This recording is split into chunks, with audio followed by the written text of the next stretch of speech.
उत्तराखंड में एक गांव था। वहाँ बिरजू अपने माँ और अपनी पत्नी लता के साथ रहता था। बिरजू एक होनहार और मेहनती लड़का था। पूरे परिवार का ख्याल रखता था। बिरजू अपने परिवार को चलाने के लिए ट्रेन में समोसे बेचने का काम किया करता था। हर रोज बिरजू की पत्नी लता बिरजू को समोसे बनाकर देती। एक दिन बिरजू सुबह सुबह समोसे को लेकर ट्रेन में चढ़ा। समोसे समोसे, गर्मा गर्म समोसे, ताजे ताजे समोसे समोसे। भाई साहब समोसा लेंगे क्या? गरम है। नहीं, मैं समोसा नहीं खाता। मैं डाइट पर हूँ। डाइट पर हैं? वो क्या होता है? किसी स्टेशन का नाम है क्या? नहीं नहीं, किसी स्टेशन का नाम नहीं है। जब इंसान अपना वजन कम करना चाहता है तो वो डाइटिंग करने लगता है। डाइट पर आदमी कम खाता है। इसका मतलब हम गरीबों का तो हर रोज डाइट चल रहा है। ग्राहकों को समोसे बेचने के बाद बिरजू के पास थोड़े से ही समोसे बचते हैं। शाम का वक्त हो चुका है। बिरजू ने एक आदमी से कहा, भाई साहब आप समोसा लेंगे? थोड़े ही बचे हैं। नहीं भाई, मेरे पास मेरा सैंडविच रखा हुआ है, मैं इसे ही खा लूंगा।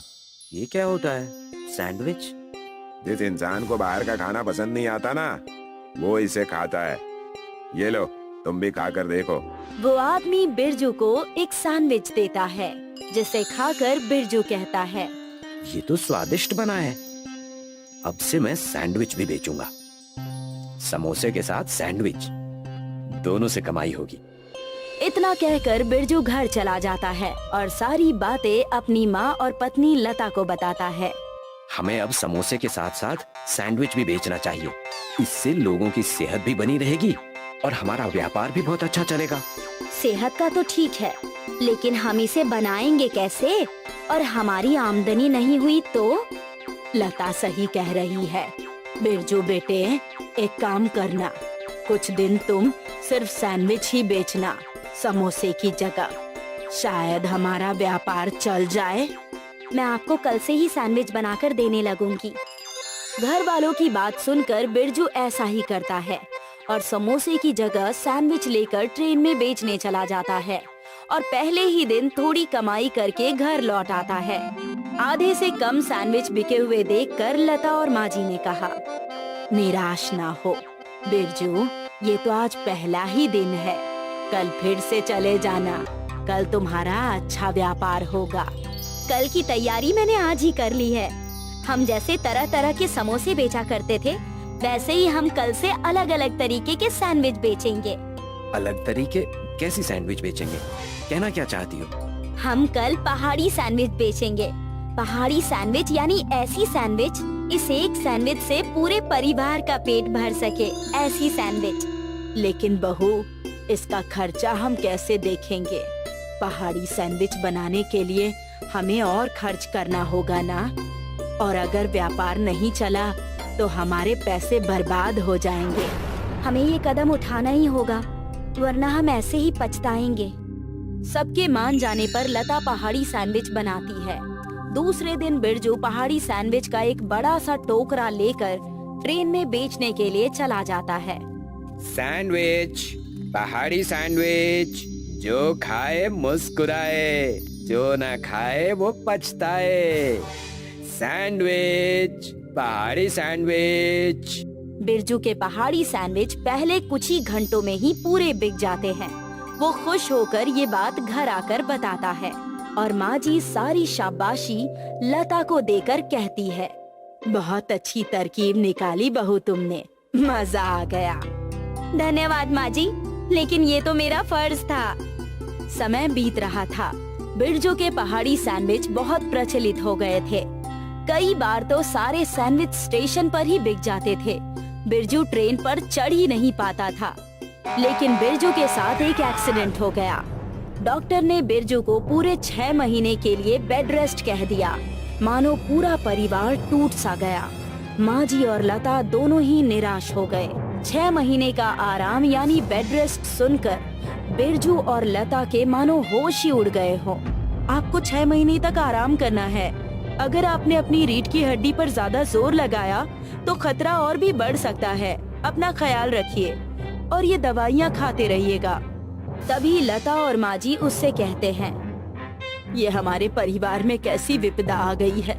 बिरजू बेटे, अब तुम ट्रेन में व्यापार करने नहीं जा सकते और इसी का फायदा उठाकर हमारा पड़ोसी किरोड़ी मल वैसी ही पहाड़ी सैंडविच बनाकर बेच रहा है। हमारे पास कुछ ही दिन के पैसे बचे हैं। कुछ पैसे तो हॉस्पिटल के इलाज में ही खर्च हो गए। इतना कहते ही हॉस्पिटल में बिरजू को देखने के लिए स्टेशन मास्टर आ जाते हैं और उन्हें देखकर बिरजू नरम हालत में भी उठने की कोशिश करता है। अरे बैठे रहो बैठे रहो। क्या हाल है बिरजू? जब मैंने सुना तुम्हारा एक्सीडेंट हो गया है, मैंने सोचा तुमसे आकर मिलूं। मालिक, सब ऊपर वाले की करामात है, वरना मैं आज जिंदा नहीं होता। ए शुभ शुभ बोलो, सब ठीक हो जाएगा। वैसे मैं तुम्हारे पहाड़ी सैंडविच मिस कर रहा हूँ। मेरी तीनों बेटियां पहाड़ी सैंडविच बड़े चाव से खाती थी और मैं भी। बिरजू उनकी बात सुन ही रहा होता है कि वहाँ पर लता और माजी दवाइयाँ लेकर आ जाते हैं। लता और माजी का मुरझाया हुआ चेहरा देखकर स्टेशन मास्टर समझ जाता है कि पैसों की दिक्कत है। आओ लता, आओ। लता और माँ, ये लता है और ये मेरी माँ। मैं आपको मिलवाना भूल ही गया। ये हमारे स्टेशन के स्टेशन मास्टर हैं। इन्होंने हमारी खूब सहायता की है शुरुआती दिनों में। हमें अच्छा लगा कि आप हमारे बेटे से मिलने आए। धन्यवाद। इसमें धन्यवाद की क्या बात है। मैं बिरजू के लिए एक खुशखबरी लाया था। कैसे खुशखबरी मास्टर साहब? खुशखबरी ये है कि स्टेशन में कई दिनों से एक किताब की दुकान खाली हो गई है। वहाँ का किताब वाला दूसरे बड़े स्टेशन चला गया है। तुम और तुम्हारा परिवार चाहें तो उस दुकान को किराए पर ले लो। वहाँ अपना पहाड़ी सैंडविच का दुकान खोल सकते हो। किरोड़ी मल के नकली सैंडविच खाकर लोग उब चुके हैं। स्टेशन मास्टर की बातें सुनकर मानो पूरे परिवार में खुशी की लहर दौड़ने लगती है। सब खुश हो जाते हैं और बिरजू और लता कहते हैं, धन्य भाग हमारे, जो ये सहायता आपने हमारी की। जब तक मैं हॉस्पिटल में हूँ, लता और माँ जी दुकान चला लेंगे। जैसे ही मैं ठीक हो जाऊंगा, वैसे खुद दुकान पर पहाड़ी सैंडविच बनाकर बेचने लगूंगा।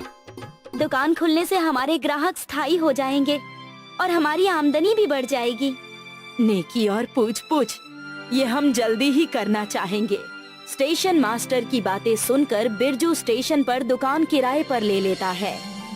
लता और माजी दोनों पहाड़ी सैंडविच का व्यापार वहाँ करना शुरू कर देती हैं। किरोड़ी मल के सैंडविच अब कोई नहीं खरीद रहा था।